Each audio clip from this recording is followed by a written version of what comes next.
One of the first face-to-face round-the-table talks between all the 6 members of the Gulf Cooperation Council since that dispute flared up in June between Qatar and Saudi Arabia, United Arab Emirates and Bahrain.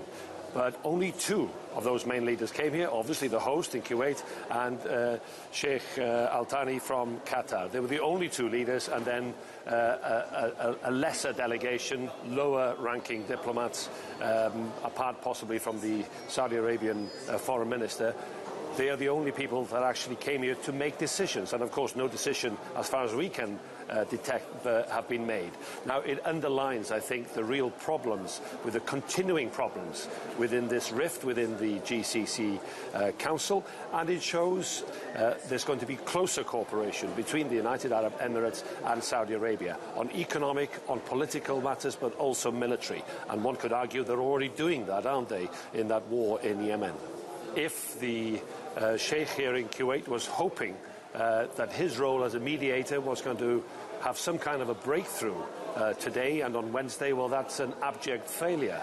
It's an abject failure also to possibly understand that even though King Salman from Saudi Arabia said that he was supposed to come, I was speaking to a Saudi Arabian journalist a few minutes ago, and he said, look, we knew he wouldn't come.